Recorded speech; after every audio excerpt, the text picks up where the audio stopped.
Hello and welcome again to Manners in the Go. I want to believe it's been a wonderful week so far, and I hope you're minding your P's and Q's as well. Etiquette, the unwritten rules of social behavior, often carries a weight of tradition and expectations. However, not all that we perceive as proper manners holds in today's diverse and evolving world. So in today's video, I'll attempt to debunk some etiquette myths. First on my list is putting your elbows on the table is rude. The myth that resting elbows on the table is a cardinal sin of dining etiquette is ripe for debunking. The reality is that in very formal settings, keeping your elbows off the table may be considered proper etiquette. However, in most casual dining situations, it's perfectly acceptable to rest your elbows on the table as long as you're not taking up too much space or crowding others.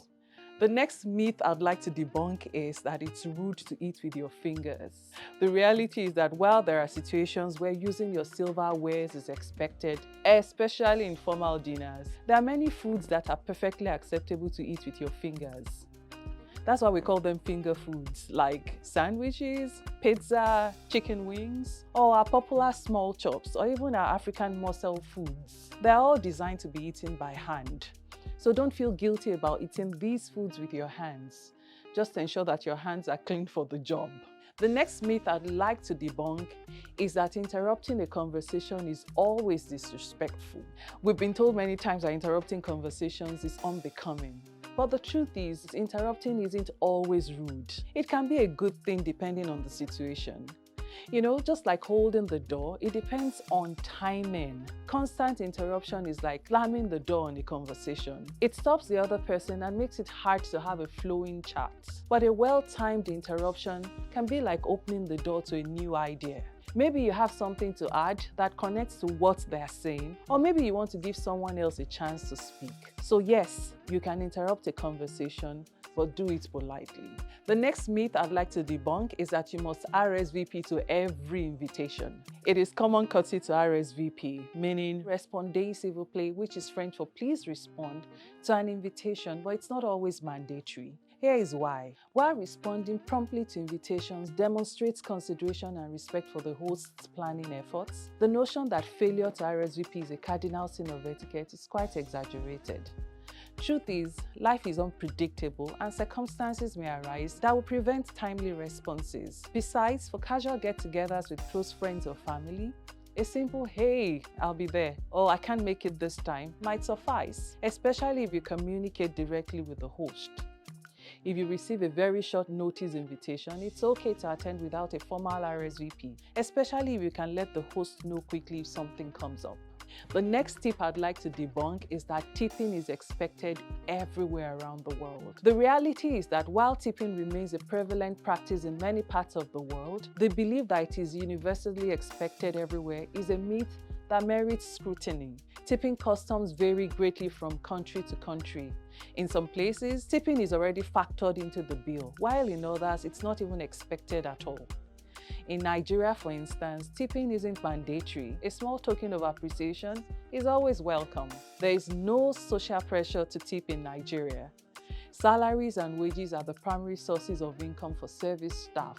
I'll be speaking more about tipping practices around the world in a future episode, so please stay connected. Now, the next myth I'd like to debunk is that you should always hold the door for the person behind you. The reality is that while it's a nice gesture to hold the door for someone, it's not always necessary. If someone is a bit far away and seems to be struggling, holding the door is appropriate.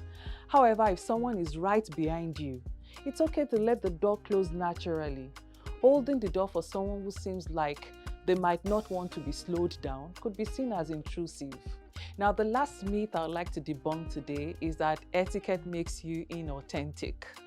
The fact is, authenticity and practicing proper etiquette are not mutually exclusive. Hear this analogy. Imagine you're a musician. Knowing music theory and proper technique doesn't make your music inauthentic. It simply gives you the tools to express yourself creatively. Etiquette is similar. It provides the foundation for genuine and confident self-expression in social situations. Etiquette allows you to be yourself confidently. It is about showing consideration, not fakeness. Proper etiquette is simply the foundation that supports your message and your product. So, tell me, what could be more authentic than that? So please, learn your P's and Q's. That's why we have this channel, Manners on the Go, to help you on the journey to becoming the best version of yourself.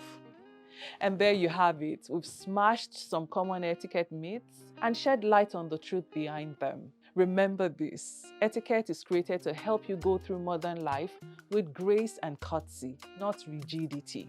Do you have any other exaggerated rules of social behavior that you'd like to share? Please engage me in the comments. Thank you and see you soon. Goodbye.